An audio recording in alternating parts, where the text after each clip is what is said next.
Social media is an active axe that tears down the fabric of a relationship over time if not managed correctly. What happens? See, a long time ago, in order to become famous, you had to do something profound affecting humanity, right? Today, if you want to be famous, you don't need to do that. All you need is an internet connection and maybe a selfie stick and a camera, and you can be famous. And guess what? The more clothes you take off, the more the likes. The more radical and crazy things we may do, the more the response rate we get. And then the greater the response rate we get, the more the dopamine, the more sense of gratification. And the more the sense of gratification, the greater the urge you will have to do more. What happens over time is that you and I will lose the ability to accept attention from one person, because our brains have become rewired to only accepting and craving attention from many people. Why 30 likes when I used to have 300 likes? Why 3,000 likes when I used to have 300 likes? And then your poor wife or your poor husband wants to sit down and have a conversation with you. You can't do it anymore. You're fidgeting. You're yearning to get back on the phone and to see who said what and who liked what. Social media, brothers and sisters, if you are not doing anything profound with it, like for example saving people from the hellfire, guiding them to Jannah and glorifying Allah subhanahu wa ta'ala, which I would claim a lot of us are not doing, delete it altogether. If it is affecting our relationship, delete it altogether and save this mithaq ghalidh, this firm covenant.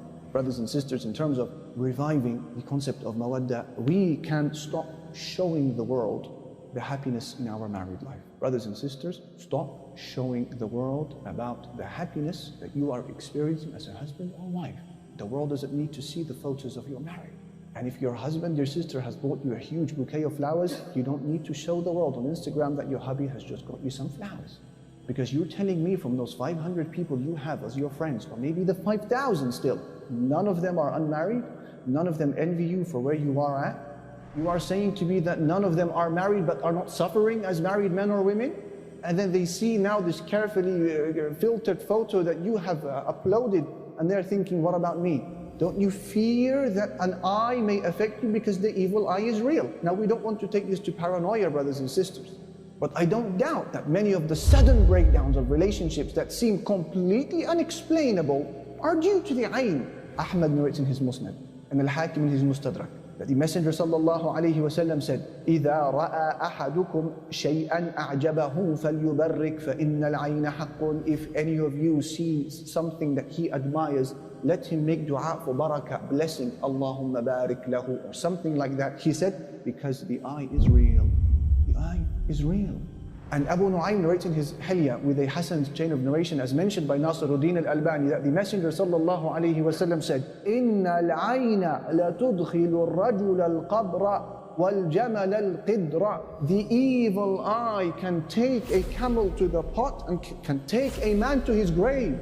La ilaha illallah. The evil eye can kill camels. It can put them in the pot for meat, for people to eat. And it can take a man to his grave. Rather, a step further, the Messenger sallallahu alayhi wasallam said in a terrifying hadith, إِنَّ أَكْثَرَ مَا يَقْضِي عَلَى أُنَاسٍ مِّنْ أُمَّتِي أو كما قال عليه الصلاة والسلام بعد قضاء الله وقدره بالأنفس عن العين. The most thing that claims the lives of people from my nation after the qadr of Allah is the eye. Marriage is supposed to be something private between you and your spouse. Why is it that when you have a wonderful moment with her, the very first thought that goes into my mind or yours is cyberspace?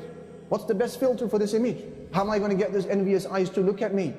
And then you expect that this is something that will not require a price? Impossible, dear brothers and sisters. We have taken enemies at times, or at least the masses of people with different intentions, we have brought them into our homes. We have taken them for drives in our cars. We have shown them our dates with our spouses.